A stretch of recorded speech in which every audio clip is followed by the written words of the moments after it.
या मालिकेच्या आजच्या भागात आपण पाहणार आहोत सारंग अस्वस्थपणे त्याच्या खोलीमध्ये फेऱ्या मारत असतो आणि मग त्यानंतर त्याने ज्या डिटेक्टिव्हला सावलीचा शोध घेण्यासाठी पाठवलेलं असतं त्याला तो कॉल करतो. मात्र त्यालासुद्धा सावली सापडलेली नसते. त्यामुळे सारंगची काळजी अजूनच वाढते. सावली नेमकी कुठे असेल, कशी असेल, असे असंख्य प्रश्न त्याला पडतात आणि मग त्यानंतर त्याला सावलीसोबत घालवलेले सगळे क्षणही आठवू लागतात. दुसरीकडे सावली अजूनही रस्त्याने चाललेलीच असते. तिला तहान लागलेली असते, भूक लागलेली असते, पण ती कुठेही न थांबता सरळ तिच्या माहेरी जाण्यासाठी निघते. दुसरीकडे अमृता तिच्या खोलीत असताना सोहम आणि बबलू त्या ठिकाणी येतात. अमृता त्यांना विचारते की सावलीचा काही शोध लागला का, तर ते दोघेही खाली मान घालूनच नाही म्हणतात. परंतु बबलू म्हणत असतो की वहिनी काळजी करू नको, सावली वहिनीना नक्की घरी येईल. ती काय आता लहान राहिलेली नाही आहे, तिचा राग गेला ना ती नक्की घरी येईल. आणि मग सोहमही म्हणू लागतो की हो वहिनी, मलासुद्धा असंच वाटते, सावली वहिनीला घरी तर यावंच लागेल.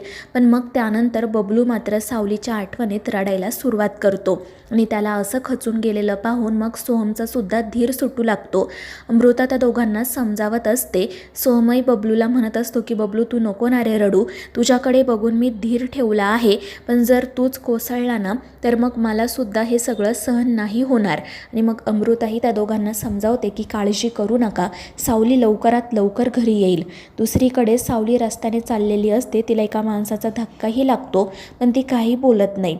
दुसरीकडे बबलू खूप रडत असतो. अमृता त्याला आणि सोहमला समजावत असते आणि म्हणत असते की विठुराया आपल्या सावलीला काही होऊ देणार नाही, ती नक्की घरी परत येईल. त्यानंतर मग असाच दिवस निघून जातो. दुसरीकडे सावलीचे आई बाबा विठ्ठला पुढेच बसलेले असतात, सावलीसाठी त्याच्याकडे प्रार्थना करत असतात. तर दुसरीकडे सावली रस्त्याने चाललेली असते. सारंग झोपलेला असतो, पण त्याला सतत सावलीबद्दलच स्वप्न पडत असतात. तर जगन्नाथ देखील झोपेमध्ये खूप अस्वस्थ होत असतो. तर इकडे सावलीचे आईबाबा जेव्हा विठ्ठला पुढे दिवा लावतात तेव्हा तो दिवा विझू लागतो आणि त्यामुळे सावलीचे आईबाबा तर खूपच घाबरतात आणि रडतच देवाकडे सावलीसाठी प्रार्थना करू लागतात. तर दुसरीकडे सावली ज्या रस्त्याने चाललेली असते त्याच रस्त्यावर एक मोठा ट्रक येतो. मात्र सावलीला काही सुचत नाही, ती खूप अशक्तही झालेली असते. आणि मग त्यानंतर तो ट्रक सरळ सावलीला जाऊन धडकतो आणि सावलीचा मोठा अपघात होतो. आणि त्या क्षणी दुसरीकडे सारंग तडफडून झोपेतून जागा होतो. तो खूप जास्त घाबरलेला असतो. तर जगन्नाथला सुद्धा डचकून जाग येते. नेमकं काय होते हे त्या दोघांनाही समजत नाही. तर इकडे सावली रस्त्यामध्ये पडलेली असते, रक्त वाहत असते आणि हे पाहून त्या ट्रकमध्ये असणारा ड्रायव्हर आणि अजून एक माणूस खूपच घाबरतात. दुसरीकडे सावलीचे आई बाबा रडतच म्हणत असतात की विठ्ठला, आमच्यावरची तुझी मर्जी जाऊ देऊ नको, आमच्या लेकीला सुखरूप ठेव, तिला लवकरात लवकर घरी घेऊन ये. तर इकडे तो ट्रक ड्रायव्हर आणि तो माणूस ट्रकमधून खाली उतरतात आणि सावलीची अवस्था पाहून ते दोघेही खूप घाबरतात. इकडे सारंग देखील खूपच अस्वस्थ असतो, नेमकं काय घडते त्याला समजत नाही. तर इकडे तो ट्रक ड्रायव्हर पळून जायचा प्रयत्न करत असतो, पण त्याच्यासोबतचा माणूस म्हणतो की पुढे चेकपोस्ट आहे, आपल्याला असंच जाता येणार नाही, या पोरीची काहीतरी विल्हेवाट लावायला हवी. तर दुसरीकडे जगन्नाथला इतकं घाबरलेलं पाहून अलका त्याला विचारू लागते की काय झालं. तर जगन्नाथ म्हणत असतो की मला सावलीची खूप काळजी वाटते. तर दुसरीकडे त्या ट्रकमधल्या लोकांना समजत नाही की आता नेमकं काय करायचं आणि मग त्यांना पुलाखालून वाहणारी नदी दिसते आणि ते सावलीला नदीत फेकायचं ठरवतात. दुसरीकडे सारंग देखील म्हणत असतो की सावली नेमकी कुठे असेल, तिच्या बाबतीत काही घडलं तर नसेल ना, कारण त्याला खूपच अस्वस्थ वाटत असतं. आणि त्याचवेळी दुसरीकडे त्या ट्रकमधले लोक सावलीला उचलतात आणि मग त्यानंतर तिला पुलावरून खाली वाहणाऱ्या नदीमध्ये फेकून देतात आणि तेथून पळ काढतात. दुसरीकडे सावलीच्या आईबाबांची तर खूपच बिकट अवस्था झालेली असते. ते दोघे रात्रभर रडतच विठ्ठला पुढे बसून असतात, त्याला सावलीसाठी साकडं घालत असतात. तर इकडे जगन्नाथ देखील खूप घाबरलेला असतो. अलका त्याला विचारत असते की हो काय झालं. तर जगन्नाथ तिला म्हणू लागतो की आपली सानिका जायच्या आदल्या रात्री मला जे स्वप्न पडलं होतं ना, ते स्वप्न आज इतक्या वर्षांनी पुन्हा एकदा पडलं, मला तोच संकेत मिळाला. आणि हे ऐकून अलकाला देखील खूप भीती वाटू लागते. जगन्नाथ म्हणत असतो की सावलीला काही होणार तर नाही ना गं, मी माझी एक मुलगी गमावली आहे, मला माझ्या दुसऱ्या मुलीला गमवायचं नाही आहे, मला खूप भीती वाटते. आणि ते ऐकून अलकासुद्धा घाबरते. दुसरीकडे सारंगही खूप जास्त अस्वस्थ असतो. आपण काय करतोय हे देखील त्याला समजत नसते. तो फक्त म्हणत असतो की देवा, सावली जिथे कुठे असेल तिथे तिला सुरक्षित ठेव. जर तिला काही झालं ना तर मी आयुष्यभर स्वतःला माफ करू शकणार नाही.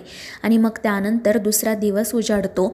जगन्नाथ सतत सावलीसोबत संपर्क साधण्याचा प्रयत्न करत असतो, पण काही उपयोग होत नाही. तो सोहमलाही कॉल ट्राय करतो, मात्र सोहमही कॉल रिसीव्ह करत नाही. तो खूप अस्वस्थ असतो. अलका त्याला समजावत असते, मात्र जगन्नाथ म्हणत असतो की अलका, जोपर्यंत माझं सावलीसोबत बोलणं होत नाही ना तोपर्यंत माझ्या जीवात जीव येणार नाही. पोरीच्या कुंडलीमध्ये खूप संकटं आहेत आणि ती संकटं ना अक्षरशः जीव घेणी आहेत. आणि हे ऐकून अलकाला देखील मग काय करावं हे सुचत नाही. यांचं बोलणं सुरू असताना जगन्नाथला भैरवीचा कॉल येतो. जगन्नाथ वैतागूनच कॉल रिसीव्ह करतो आणि म्हणतो की सकाळी सकाळी भीक मागण्यासाठी फोन केला असेल ना तर फोन ठेवा, दुसरा कोणाला तरी फोन करा. आणि ते ऐकून भैरवी म्हणू लागते की जर माझा अपमान करून तुझ्या आत्म्याला शांती मिळत असेल ना तर मी देवाकडे प्रार्थना करेल की तुझ्या आत्म्याला कायमची शांती मिळावी. आणि मग त्यानंतर ती जगन्नाथला सावली कुठे आहे असं विचारते, तर जगन्नाथ त्यावर काहीच उत्तर देत नाही. तर भैरवी त्याला धमकी देत म्हणत असते की हे बघ जगन्नाथ, माझ्या ताराची खूप मोठी गाण्याची स्पर्धा आहे आणि म्हणूनच तू सावलीला गायब केलं हे माहिती आहे मला. पण जर तू लवकरात लवकर सावलीला माझ्यापर्यंत पोहोचवलं नाही ना तर तुझा खेळ खल्लास झाला असं समज. आणि ते ऐकून जगन्नाथही वैतागून म्हणतो की अशा फालतू धमक्या देण्यासाठी फोन केला असशील ना तर ठेव फोन. आणि तो कॉल कट करतो. त्यामुळे भैरवीला असं वाटतं की नक्कीच काहीतरी मोठी गडबड आहे. जर सावलीला या जगन्नाथने गायब केलं असतं तर तो इतका काळजीत वाटला नसता. आणि त्यामुळे मग तिलाही प्रश्न पडतो की ही सावली जगन्नाथकडे नाही आहे तर मग नेमकी गेली आहे कुठे. दुसरीकडे जगन्नाथ मेहेंदळेंच्या घरी जाण्याचं ठरवतो. अलका त्याला समजावते, पण तो ऐकत नाही आणि सरळ तिकडे जातो. दुसरीकडे सारंग सोफ्यावरच झोपलेला असतो. तितक्यात ती अस्मी त्या ठिकाणी येते. सारंगकडे पाहून तिला असं वाटतं की हा नक्कीच रात्रभर घरातून बाहेर होता आणि त्या मुलीला शोधत होता. ती वैतागूनच म्हणते की मला कळत नाही आहे या सारंगला काय झालं आहे. त्याला का कळत नाही आहे की ती मुलगी याच्या लायकीची नाही आहे. अगदी वेड्यासारखा हा तिच्या पाठीमागे लागलाय. आणि मग ती सारंगला झोपेतून उठवते. ती त्याला नाटक करत म्हणत असते की सारंग, मी तुझ्यासाठी कॉफी आणली आहे, तू प्लीज फ्रेश होऊन घे, इतका विचार करू नको. पण सारंग काही बोलत नाही. तो तेथून निघून जातो. दुसरीकडे तिलोत्तमा, चंद्रकांत, राजकुमार आणि नील यांची मीटिंग सुरू असते आणि तितक्यात जगन्नाथ घरात येतो. जगन्नाथला पाहून त्या सगळ्यांनाच आश्चर्य वाटतं. तिलोत्तमा त्याला विचारते की तू परत इथे येण्याची हिंमत केली. आणि त्यावेळी जगन्नाथ म्हणतो की इथे तर क्षणभरसुद्धा मला थांबायचं नाही आहे. फक्त माझा एक प्रश्न आहे, त्या प्रश्नाचं खरं खरं उत्तर दे. तर तिलोत्तमा विचारते कोणता प्रश्न. आणि त्यावेळी जगन्नाथ तिला सावलीबद्दल विचारतो. पण तिलोत्तमा म्हणत असते की सकाळी सकाळी दुसऱ्यांच्या घरी जाऊन ही कुठे आहे ती कुठे आहे एवढं करायला मला वेळ नाही आहे, मला खूप कामं आहेत, त्यामुळे निघ इथून. आणि ते ऐकून जगन्नाथ चिडून म्हणतो की मी तुला नीट प्रश्न विचारला आहे, सावली कुठे आहे, मला खरं खरं सांग, माझी मुलगी कुठे आहे, काय केलं तुम्ही तिच्यासोबत. जर माझा रागावरचा ताबा सुटला ना तर तुमची खैर नाही, एवढं लक्षात ठेवा. आणि ते ऐकून राजकुमार आणि नील सरळ जगन्नाथच्याच अंगावर धावून जातात.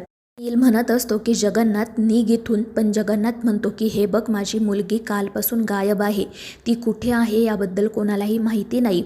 आणि मी ना तुझ्या आईला व्यवस्थितपणे विचारलं होतं. आता जर मला माझ्या मुलीबद्दल नीट माहिती मिळाली नाही ना तर तुम्हाला माझ्या रागाला सामोरं जावं लागेल, हे लक्षात ठेवा.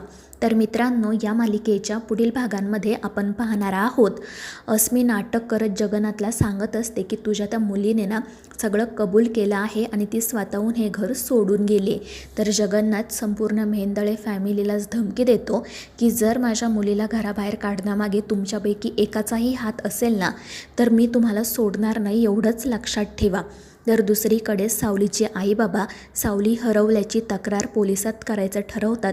आणि मग त्यानंतर ते देवाकडेच जातात. आणि जेव्हा देवाला समजतं की आपली बहीण सावली गायब झाली तेव्हा तो देखील पॅनिक होतो.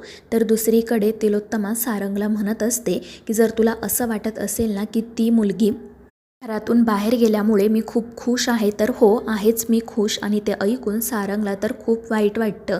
ऐश्वर्या आणि अस्मी मात्र हसत असतात. तर दुसरीकडे सावली त्या नदीच्या पाण्यातून वाहत एका गावाच्या किनारी येऊन पडते आणि नेमकं एक जोडपं सावलीला त्या ठिकाणी बघतं. तर मित्रांनो, या मालिकेच्या पुढील भागांच्या अपडेट्ससाठी आपल्या चॅनेलला सबस्क्राईब करा.